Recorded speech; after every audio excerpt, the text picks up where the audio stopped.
자, 이제 두 번째 시간입니다. 첫 시간 때 이제 말씀드린 건 정부가 2019년과 2020년에 주택법 개정을 통해서 지역주택조합에 대해서 정말로 많은 개정이 있었다. 그 중에 가장 핵심적인 내용이 조합원 모집 신고 제도와 공개 모집을 도입을 했고, 2017년부터. 그 다음에 이제 그거 넘어서 모집 신고를 하려면 50% 이상의 사용 권한을 확보해야만 모집 신고가 되고 그래야만 수리가 된다. 그 다음에 이제 가입비, 내가 조합원 모집에 응했지만 30일 이내에 내가 청약을 철회할 수 있다. 물론 요거는 모집 신고 날짜가 2020년 그 날짜가 최초 모집 신고한 날짜가 이전에 모집 신고했으면 안 됩니다. 그걸 명심하시고, 그래서 지금 이제 모집 신고를 30일 내에 청약을 철회하는 제도가 생겼다는 거 말씀드렸고, 그 다음에 이제 조합 설립 인가를 신청하려면 80%의 사용 권한을 확보하고 15%의 소유권을 확보해야 된다. 해당 주택 부지 15% 소유권을 반드시 확보를 해야지만 조합 설립 인가 신청을 할 수 있다. 그 다음에 이제 이 조합에 대해서 모집 주체는 발기인들과 업무 대행자인데, 조합은 그 모집 주체와 조합에 대해서 많은 견제 장치를 마련하고 있다. 이게 첫 시간의 요약입니다. 자, 그래서 조합에 대한 견제 수단에 대해서 이제 거래 행위 장부 작성 보관 의무, 조합의 임원 또는 발기인은 계약금 등의 해당 주택조합에 사온 모든 수입에 따른 금전입니다. 계약금만이 아니라 모든 수입에 따라. 그러니까 조합에 돈 들어오는 건 징수, 보관, 예치, 집행 등 모든 거래 행위에 관하여 장부를 작성해라. 참 잘했죠, 그죠? 참 잘했습니다. 장부를 작성해서, 그것도 월별로 작성해서, 중요한 거 증빙 서류와 함께 인가를 받는 날까지 보관해라. 물론 정보 처리 시스템을 그러니까 전자로 해도 되긴 된다는 거죠. 안 하면 형사처벌이 됩니다. 1년 이하의 징역 또는 1천만 원 이하의 벌금에 처합니다. 참 잘했습니다, 이 부분은. 그래서 완전히 모든 돈 들어오는 거 전부 이 증빙 서류와 함께 다 장부를 작성해서 보관을 해라. 참 제도. 그래서 이런 부분도 이제 현재 지역주택조합 임원분들은 철저히 지키셔야 됩니다. 그 다음에 사업 주체에 대한 표시 광고, 이건 그렇게 크게 중요한 건 아닌데, 어쨌든 이제 공급, 조합원들 모집을 다 못하고 나머지는 일반 분양을 해야 되겠죠. 그러면 일반 분양을 할 때 그 광고를 하면 그 사본을 제출해라. 그런 얘기입니다. 이건 그렇게 조합원들하고 크게. 그 다음에 이제 공동 시행 여부, 이제 진행 절차는 이제 끝났고, 이제 시공자와 공동 시행 여부입니다. 그 지역주택, 이건 사견. 지역주택조합은 등록사업자와 공동시행을 해야 된다. 하지만 사견이지만 예전에 주택건설촉진법을 보면 이렇게 아예 주택조합 또는 고용자와 주택건설 등록업자가 공동으로 사업을 시행하도록 하려는 것임. 그래서 공동으로 사업을 시행하여야 한다. 옛날 법은 이랬습니다. 그런데 지금은 좀 애매모호하지만 어쨌든 과거 법 연역을 보면 지역주택조합은 등록사업자, 즉 시공자입니다. 시공자와 공동사업이다. 자, 그러면 의문이 생기죠. 여러분들 지역주택조합 가입을 할 때 제일 먼저 따지는 게 뭐죠? 브랜드가 뭐야? 어느 시공자야? 이걸 따집니다. 근데 사실 여러분들은, 조합원들은 이 시공자를 믿고, 요 사람을 믿고 가입을 하는 경우가 태반입니다. 그건 절대로 잘못됐다. 노! 그렇게 하면 안 됩니다. 절대 노입니다. 시공자를 믿고 가입, 이건 절대 안 됩니다. 등록사업자와 공동사업은 맞는데 이게 언제부터냐? 사업계획 승인 이후부터입니다. 사업계획 승인 이후부터입니다. 그러니까 사업계획 승인 전에 조합원 거의 다 모집하죠? 그 이전에는 시공자랑 아무 상관없는 겁니다. 이런 말에 잘못 오해하시면 곤란하다. 오해하시면 곤란하다. 어쨌든 공동시행하는 건 언제부터다? 사업계획 승인 이후다. 시공자를 믿고 조합 가입하면 안 된다. 등록사업자의 책임. 참 좋죠. 참. 공동사업 주체로 본다. 이걸 가지고 홍보를 합니다. 홍보관에서는. 법조문에 그렇게 돼 있어요. 주택조합과 등록사업자를 공동사업 주체로 본다. 그러니까 이 말을 들으면 여러분들, 시공자가 하는 건 사업이네. 와, 그러면 뭐 쟤는 믿을 수 있잖아. 그 생각을 버리셔야 돼. 이거는 요 밑에 또 그런 법도 있어요. 등록사업자는 시공자로서의 책임뿐만이 아니라 자신의 기책 사유로 사업 추진이 불가능하게 되거나 지연됨으로 인하여 조합원에게 입힌 손해를 배상할 책임이 있다. 이걸 엄청나게 홍보합니다. 그런데 요 말이 생략된 거야, 요 말. 사업계획 승인 이후에나 그런 겁니다, 이후.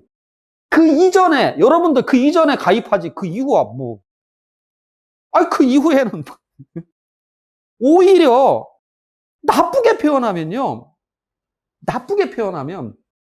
이 법조문이 굉장히 좋아 보이는데, 여기, 기책 사유가 있을 때만 손해를 배상하는 거예요. 시공자가 기책 사유가 있을 때만. 시공자 기책 사유가 뭐가 있겠습니까? 오히려 공동사업 주체로 봐서 꼭 가끔은요, 뭐 시공자 그런 경우는 흔하지는 않지만, 자, 이제 사업계획 승인 이후에는 공동사업 주체예요. 그러면 그 무슨 뜻이다? 사업계획 승인 이후에 예를 들어서 사업계획 변경 인가를 한다든지, 그럴 때는 이제 조합 도장 갖고 안 됩니다. 조합 도장 플러스 시공자 도장이 들어가야 돼. 그때 땡깡을 부려요, 시공자가. 오히려 나쁘게 작동을 하는 수도 있단 말이에요. 그러니까 제발 뭐 공동사업 주체니까 걱정 없어. 또 손해도 배상한대. 이런 말 오해하시고 가입하면 큰일 난다. 오히려 기책사유 입증해야 되고, 기책사유, 시공자 기책사유를 우리가 어떻게 입증을 할 거예요? 사실 참, 저는, 뭐, 시공자들은 이거 빼달라고 많이 요구는 합니다. 그래도 조금 신경 쓰이거든요. 하지만, 시공자를 믿고 그래서 가입하면 안 된다. 요거, 사업계획 승인 이후만 그렇다는 거 명심해야 됩니다. 사업계획 승인 이후. 그런데, 지역주택조합에서 사업계획 승인이 끝나면 사실상 이제 사업은 탄탄대로로 갑니다. 사실상 사업은 뭐 걱정될 게 없어요. 다만 딱 한 가지, 그때는 어떠한 전쟁만 남아있냐면 시공자와의 변경 계약만 남아있습니다. 즉 무슨 얘기냐?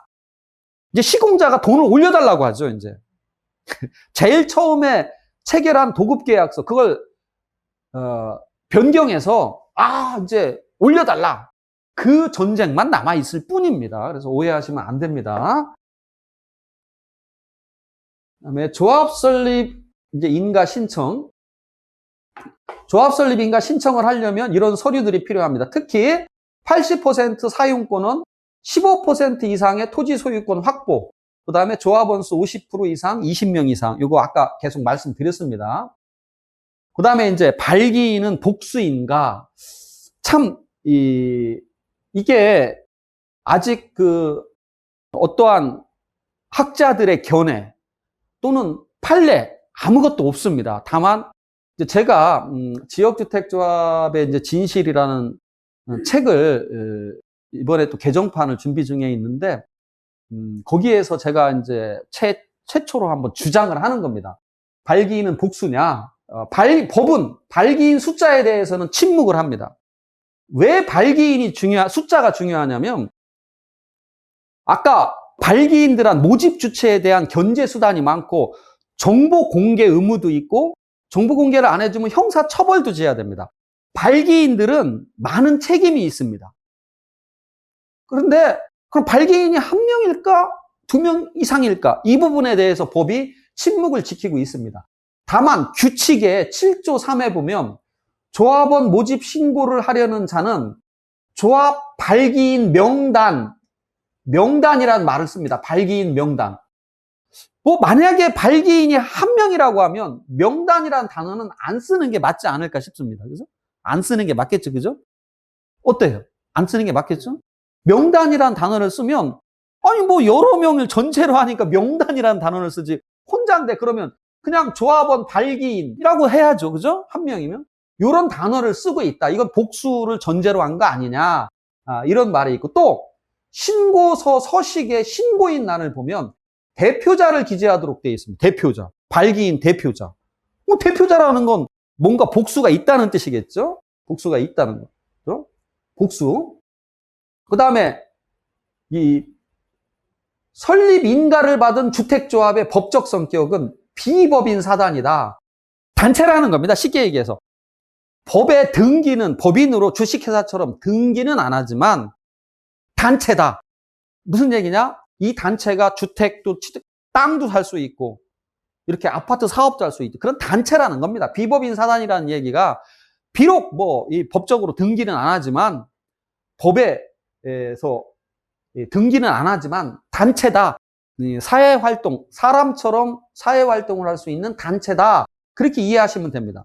그 다음에 이제 그런 사단법인, 민법의 사단법인 설립 과정에 곽윤직 교수님의 견해를 보면 자, 민법 40조는 뭐 사단법인의 설립자는 다음 각구 예상 정관을 김영날이나 해야 된다. 여기서 사단의 성질상 사단이라는 성질상 설립자는 복수다. 당연하지, 그지? 복수이지. 사단이라는 건 단체니까 혼자 단체는 아니잖아요. 그래서 발기인은 복수다. 그래서 몇 명으로 발기인은 혼자 하는 게 아니라 복수를 전제로 한 거다. 하지만 뭐 법은 침묵하고 있지만 이런 근거를 보면 복수다. 저는 사견은 이제 복수로 갖고요. 자, 그래서 이런 발기인들의 자격, 발기인 자격 이것도 법이 신설됐습니다. 발기인은 당연히 모집 신고를 하는 날부터 조합 설립인까지 주택을 소유하는 자에 대해서 뭐 20, 이게 무슨 뜻이냐? 전원이 주택을 소유하고 있지 아니한 세대의 세대주일 것. 그 중에 한 명이 85 이하일 것. 무주택 세대주라는 뜻입니다. 같이 조합원 자격 같이. 그 다음에 모집 신고를 하는 날에 1년 전, 모집 신고를 하는 날에 1년 전부터 계속해서 그 지역, 아까 거주 요건을 부과합니다. 거주 요건. 예. 일반 조합원은 6개월이었죠. 일반 조합원 자격은 6개월인데 발기인은 1년입니다. 발기인은 1년, 조합원은 6개월 거주 의무가 있다. 이렇게 발기인 자격을 법에 신설을 했습니다. 그 다음에 이제 사용 권한 확보. 조합원 모집 신고할 때 50% 사용권이라고 하죠. 뭐 사용 권한이라는 게 다른 거 얘기하면 사용 승낙서를 말하는 겁니다. 사용 승낙서. 그 다음에 설립 인가 신청 시는 80%. 근데 이제 쟁점이 누구 이름으로 확보를 할 거냐는 거죠. 사용 승낙서를 받는 주체가 누구냐. 이건 뭐 법은 침묵을 하지만 어쨌든 사용권은 뭐 처음에 이제 발기인들이 조합을 결성해서 결국은 비법인 사단을 결성을 하는 거죠. 단체. 발기인이 결성한 단체. 그 단체. 그래서 땡땡 지역주택조합 이렇게 되겠죠. 땡땡 지역주택조합. 그 이름으로 확보를 하면 될 것 같습니다. 그렇지만 사용 권한은 누구 이름인지는 그렇게 중요하지 않습니다.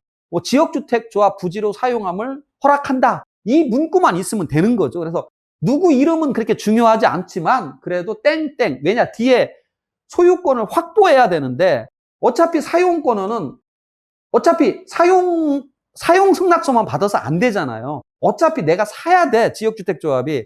그래서 매매계약 체결을 해야 되기 때문에 결국은 땡땡 지역주택조합 이렇게 되지 않을까 그런 생각이고 뭐 등기 이전은 아닙니다. 등기 이전은 아니고 사용 승낙서만 진구해도 되는데 자 이제 제가 이때 돈은 누구 돈으로 하는 거죠? 누구 돈? 조합원도 모집 안 했어. 그죠? 발기인은 자격이 뭐예요? 무주택 세대주야. 아니, 주택도 없는 세대주가 무슨 돈으로 50%를 확보해? 사용권은 매매계약 어차피 무슨 돈으로 이걸 해? 참. 그러니까 결국은 여기서 이제 미리 발기인들이 업무대행자를 통해서 업무대행자들이 돈을 대겠죠. 어째 업무대행자들이. 사용권은 이 정도로 하는데 중요한 건 이제 소유권 확보입니다. 이게 참 어렵습니다. 소유권이.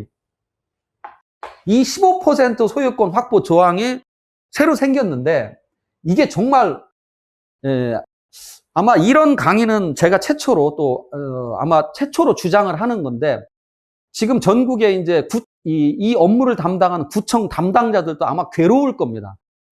소유권을 확보하라고 돼 있는데 이렇게 주택조합의 설립 인가를 받으려는 자는 15% 이상에 해당하는 소유권을 확보하여야 한다. 법조문은 이렇습니다. 그러면 주택조합 설립 인가를 받으려는 자는 누구죠? 이건 뭐 발기인이겠죠. 결국은 비법인 사단, 비법인 사단이겠죠. 발기인 조합, 발기인이 복수니까 발기인 조합. 그런데 만약에 발기인이 복수인데 그 중에 발기인 한 사람 명의로, 발기인 명의로, 그럼 발기인 돈을 사야 될 거 아니에요? 근데 돈은 누가 돈을 대줘요? 업무대행자나 누군가 돈을 대는 세력이 있겠죠. 아, 무주택 세대주가 무슨 돈이 있어. 이 사람은 무주택이지만 돈이 엄청나게 있는 사람아. 그런 경우는 흔치 않겠죠. 그러면 명의가 발기인 명의로 하면 실명제법, 부동산 실명제법 위반입니다. 그리고 또 발기인이 변심을 하는 거예요. 발기인이 발기인 명의로 땅을 사놓고 나중에 변심을 하는 거예요. 나 지역주택조합하고 나하고 예를 들어서 발기인이 다른 아파트 사면 자격 상실되잖아요. 그래놓고 내 거? 내 거야. 지역주택 너하고 아무 상관없어. 이래버리면 굉장히 문제가 됩니다. 그래서 이 소유권 확보자, 확보라는 건 곧 뭐다? 등기를 해야 된다는 겁니다. 등기. 그러니까 등기 명의자가 누구냐는 거예요. 쉽게 얘기해서. 그래서 어떤 것만 인정해야 된다. 어떤 것만 인정해. 그러니까 발기인 명의는 저는 안 된다고 보고 있고, 그래서 오로지 가능한 건 인가 전 비법인 사단 명의. 인가 전 비법인 사단. 그러니까 무슨 얘기냐? 땡땡 지역 주택 조합 이렇게 단체 이름으로 등기를 해야 된다는 겁니다. 단체 등기 가능하죠? 단체 이름으로 등기된 것만 인정해야 되는 거 아니냐. 어쨌든 저는 이건 제 사견이라는 거 명심하셔야 됩니다. 사견이라는 거. 그래서 전에는 인가 전 비법인 사단 명칭을 무슨 지역주택조합 설립 추진위원회 이런 식으로 했었습니다. 근데 지금은 그렇게 하면 안 됩니다. 안 되는 건 아니지만 이 소유권을 확보해야 되기 때문에 이제는 정식으로 나중에 설립 인가 돼도 이름을 바꾸지 않을 거. 물론 이름을 바꿀 수는 있어요. 단체 비법인 사단의 이름은 바꿀 수가 있지만 그럼 피곤하니까 그냥 땡땡 지역주택조합, 홍길동 지역주택조합 정식 명칭을 처음부터 써라. 저는 그렇게 권해드리고, 또 법제처에서는 수탁자가 지역주택조합이라 하더라도 소유권을 확보한 게 아니다. 그러니까 등기 오로지 인가 전 비법인 사단 땡땡 지역주택조합으로 등기된 것만 인정하겠다. 그런 뜻입니다. 그런 뜻. 그러면 이 단체는 돈이 없는데 누구 돈으로 사야 되는 거죠? 결국은 이제 업무대행자 돈이 필요하겠죠. 업무대행자나 누군가한테 돈을 빌리겠죠. 시공자들한테 빌리든가. 어쨌든 소유권 확보 조항이 생겼다. 소유권 확보 조항이 생겼다는 거. 자, 그러면 변호사님, 아까 강의 서두에 분양가 상한제를 피하기 위해서 업무대행자나 시행사나 또 시공자들이 소유권을 100% 다 확보하고 나서 지역주택조합으로 하는 경우가 있다고 하지 않았습니까? 네. 그런 경우에는 지역주택조합으로 설립할 때 이제 땡땡 시행사라고 등기한 거 한번 이전해야 되겠죠. 이렇게 일일이. 이전하면 되는 겁니다. 이전해서 그렇게 시행을 하는 겁니다. 그래서 이 누구 명의냐 이게 굉장히 중요한데 제 사견은 인가전 비법인 사단 명의로 하면 될 거다.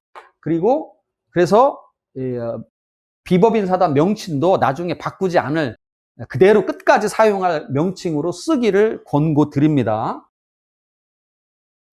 자, 이제 지역주택조합의 위험성이라는 표현을 써서 좀 뭐 죄송스럽긴 한데 어쨌든 그 지역주택조합이 참 문제가 많기 때문에 뭐 이런 단어를 썼는데 하여튼 조합원 모집 신고 단계에서는 50% 사용 권한을 확보를 해야지만 모집 신고가 되고 그 다음에 모집 신고 후 설립인가 신청 전에는 80% 사용 권한을 확보를 해야 됩니다. 그러니까 여러분들이 예를 들어서 모집 신고 후 처음으로 가입을 할 때 누군가 1등이 있겠죠. 그러면 그 1등은 많이 기다려야 되는 겁니다. 그 1등은 많이 기다려야 됩니다. 80% 사용 권한 확보할 때까지. 뭐 언제 80% 사용 권한 확보를 못하면 확보를 못하면 조합 설립이 안 되니까. 그러니까 지루한 세월이 될 수도 있는 거죠. 그러니까 나는 아파트 3년 후에 새 아파트 생길 거야. 이런 말을 믿으시면 안 된다는 겁니다. 그러니까 처음에 내가 가입할 때 이 아파트가 언제 그러니까 땅 사용 권한과 소유권 확보 비율을 항상 확인하시고 그리고 제발 가입 계약서에다가 거기다 하나 써달라고 요구하세요. 지금은 써야 됩니다. 아까 가입 계약서에 법이 바뀌어서 근데 그 법이 바뀌기 전에 같은 경우 써달라고. 그래서 이때 80% 사용 권한 확보에 용인시는 국공유지도 들어갑니다. 그러니까 이게 무슨 뜻이냐면 10만 평이다라고 하면 여기 국공유지가 1000평이다라고 하면 80%는 전체 국공유지 포함해서 81% 그러니까 8만 평이 넘게 사용권을 확보하라는 뜻입니다. 국공유지 빼고 확보하라는 게 아닙니다. 즉 국공유지가 1000이라고 하면 요 9만 평 중에 80%가 아닙니다. 이걸 명심하시고 용인시는 그 관리청과 협의 서류도 제출하라고 합니다. 관리청과 협의 서류도. 그 다음에 이제 설립 인가 이후 조합 설립이 인가됐다 하더라도 사업계획 승인 전에는 이제 95% 이상 소유권을 확보해야 됩니다. 소유권.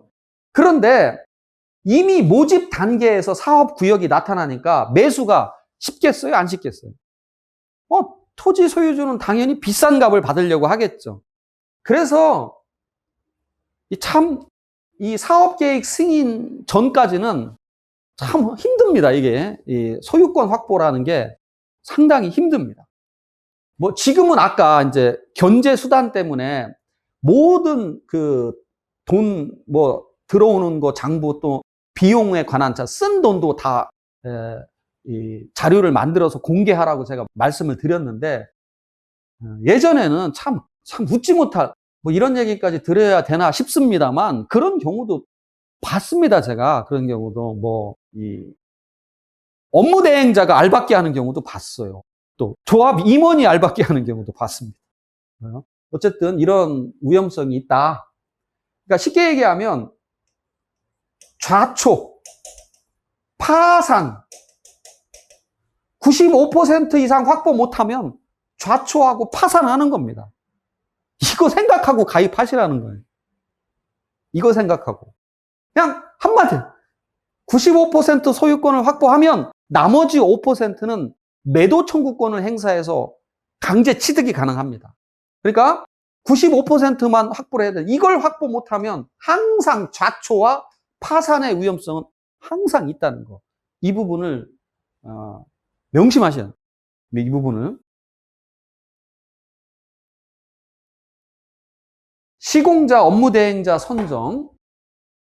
업무대행자는 설립 인가 전에도 가능하고 다만 조합 설립 인가 후에 총회 의결이 필요합니다. 그 다음에 이제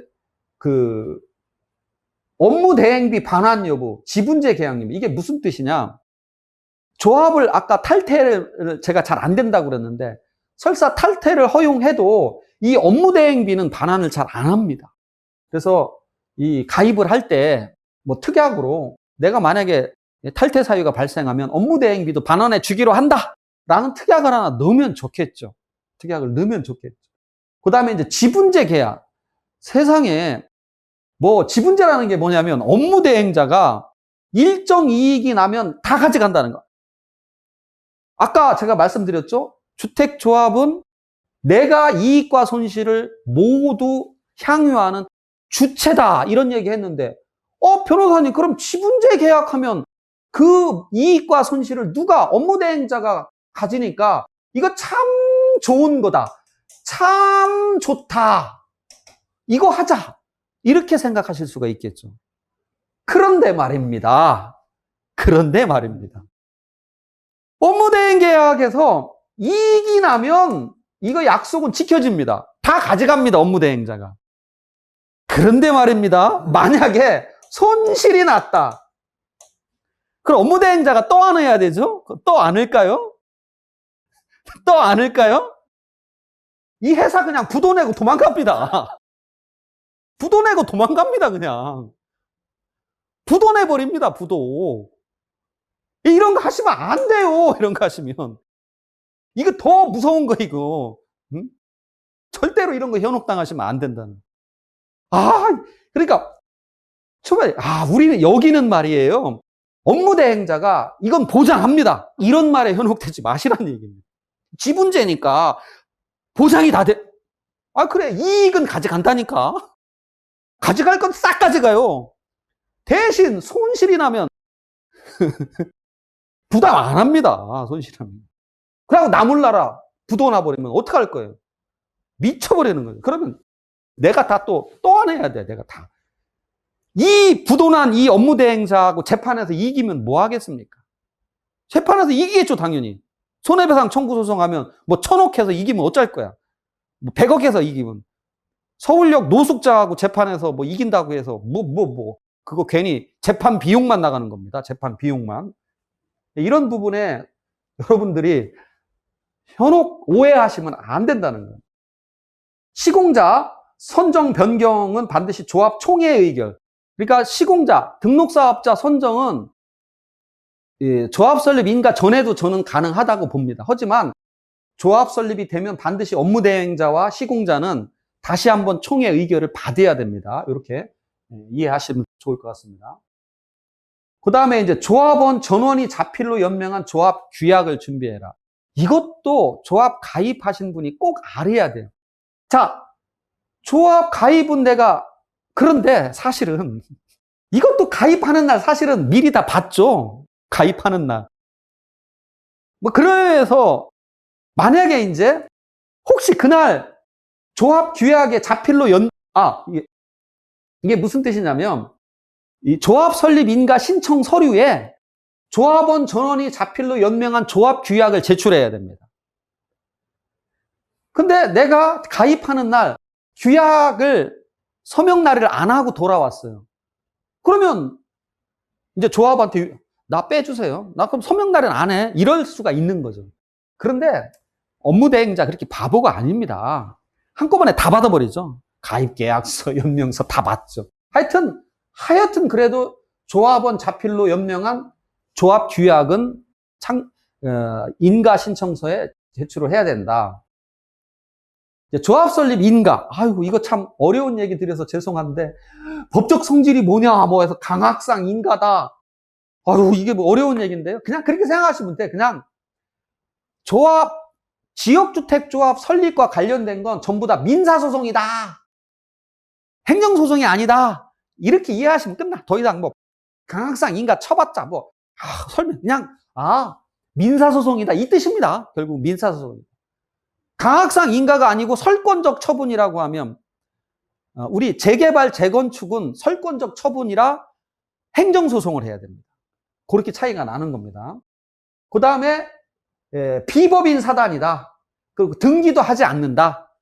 조합 설립 인가 돼도 비법인 사단이고 등기를 하지 않고 그 다음에 사업 시행자의 지위를 갖고 있다. 그 다음에 이제 조합 재산은 총유이기 때문에 조합 재산은 총회 결의를 얻어야지만 처분을 할 수 있다. 그 다음에 2년 이내에 사업계획 승인 신청을 해야 되고 2년 이내에 사업계획 승인 신청 안 하면 조합 취소 사유인데 반드시 조합이 취소해야 되는 건 아니다. 이런 정도 이해하시고 이 정도만 이해하시면 됩니다. 총회 개최.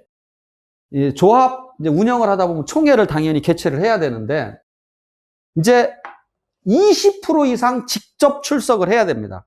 그러니까 이게 무슨 뜻이냐? 항상 서면 결의서로 끝내는 걸 방지하기 위해서 조합원들이 20% 이상 현장에 직접 출석을 해야 된다. 20% 이상.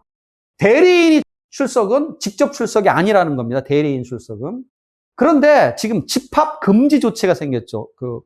코로나19로 인해서 집합 금지 조치가 생겼기 때문에 이 경우에는 그 지역이 집합 금지 조치가 시행이 되는 지역이면 전자총회를 개최하도록 주택법이 신설됐습니다. 그래서 2021년 2월 19일 날, 올해죠. 올해 신설됐습니다. 올해 신설.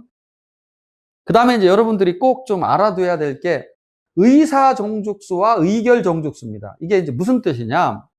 자, 조합원이 그냥 계산하기 쉽게 100명이다 이렇게 치면 이제 보통 우리는 어떻게 하죠? 과반수 출석.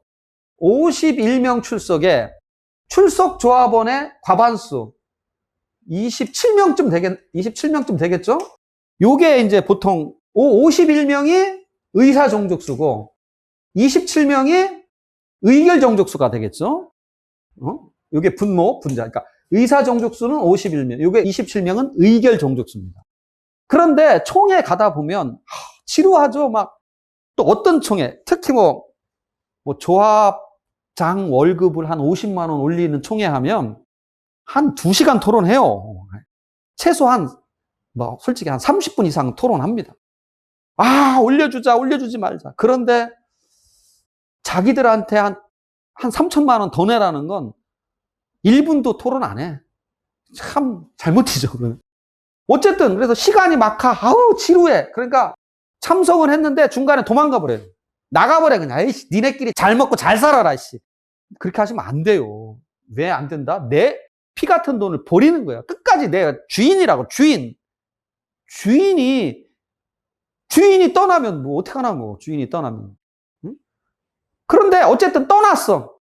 이제 예를 들어서 80명이 출석을 했어, 처음에.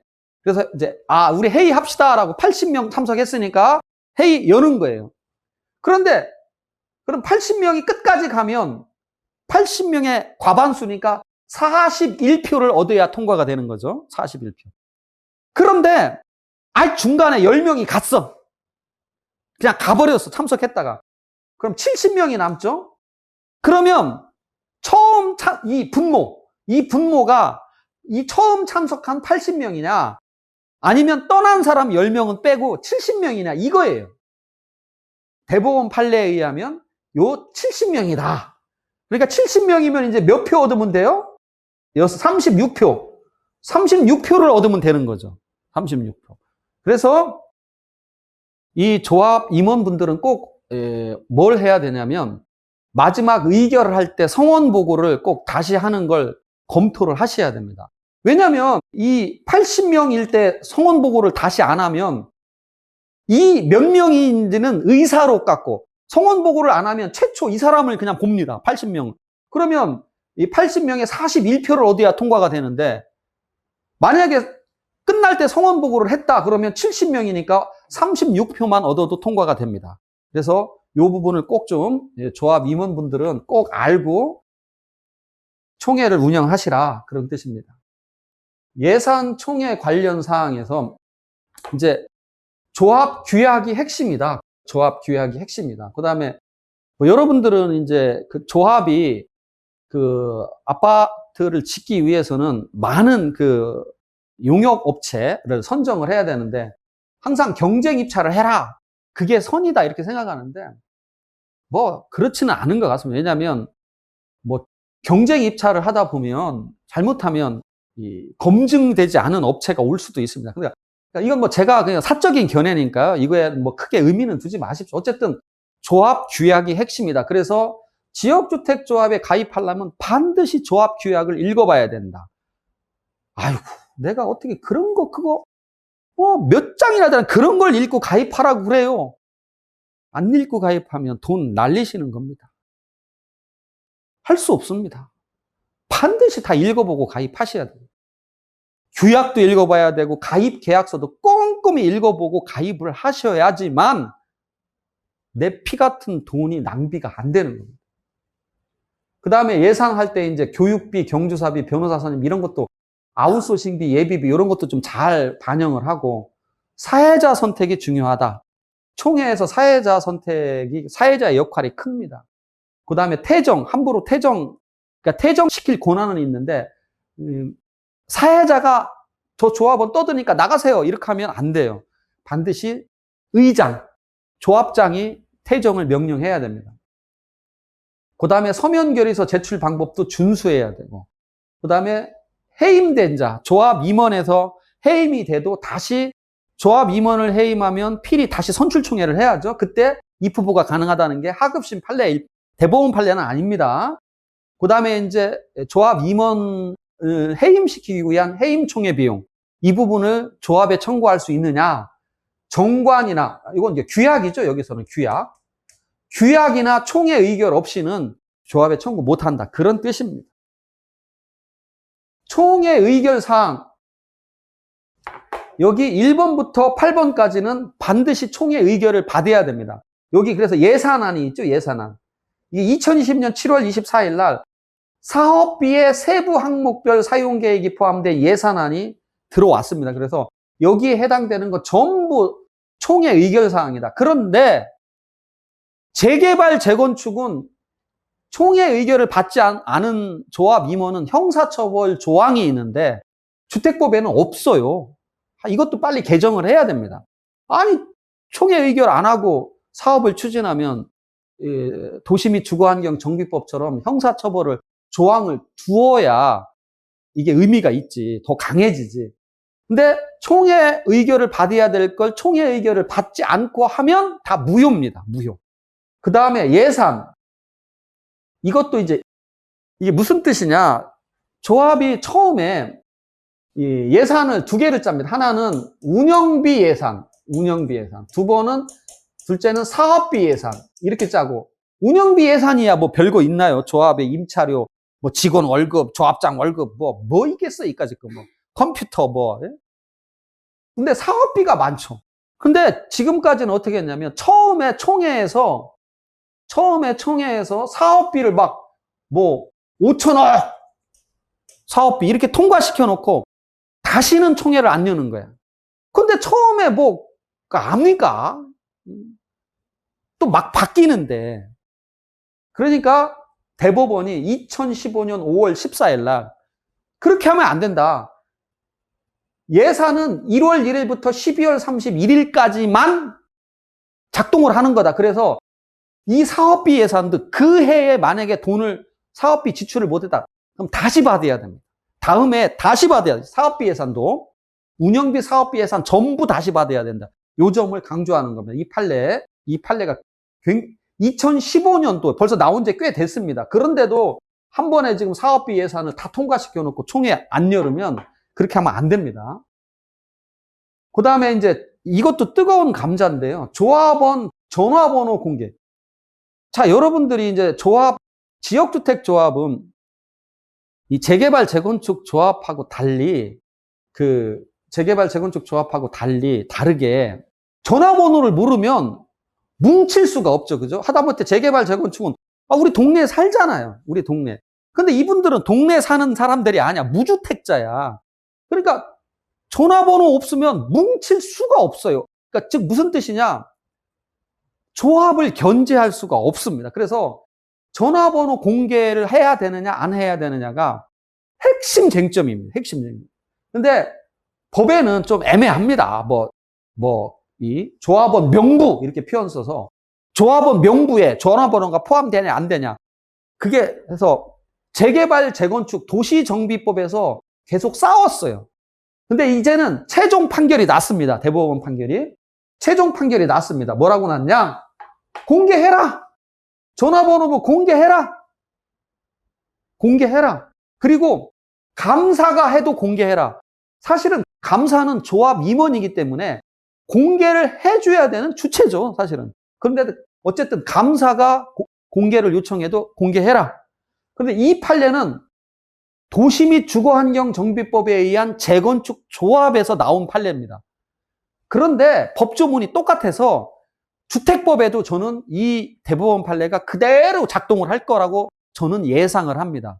그래서 여러분들이 이제 조합 여기 원들께서 정보 공개를 요청해서 전화번호를 공개 안 해주면 이 판례를 근거로 해서 그 구청에 민원을 제기해서 아까 말씀드렸죠. 필요한 조치, 시정 요구 등 필요한 조치를 명할 수 있다. 그걸 명해달라. 정보 공개를 해라고 명해달라라고 요청하고 그래도 정보 공개를 안 하면 정보 공개 청구 소송을 제기하면 아마 제4기원은 승소할 거라. 물론 이제 이게 아직 그 주택법에 의한 판례는 아닌다는 점은 꼭 알아두셔야 됩니다. 하지만 주택법도 그대로 판결이 날 거라고 본다. 저는 그렇게 예측합니다. 마지막으로 이번 시간에 마지막으로 이제 조합 임원의 포상금, 인센티브, 조합 임원의 포상금을 받을 수 있느냐? 뭐 받을 수 있습니다. 그런데 조합 임원을 받을 수 있는데 무슨 뜻이냐?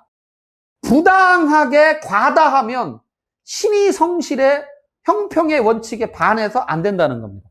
적당하게 해라는 겁니다. 적당하게. 너무 과다하면 안 된다. 이것도 재건축 조합 총회에서 나온 판결이지만 주택법, 지역주택조합도 똑같이 아마 작동을 할 겁니다. 그래서 부당하게 과다하면 안 된다. 이 점을 좀 아시고 그 다음에 절차 규정도 준수해야 된다. 절차 규정도 준수해야 된다. 뭐 절차 규정 중에 뭐 20% 출석도 해야 되고 뭐 절차 규정에 뭘 준수해야 되는 거 가장 중요한 게 총회를 자기가 소집하면 안 됩니다. 조합장이 자기가 인센티브를 받으면 자기와의 계약이기 때문에 자기가 소집하면 안 됩니다.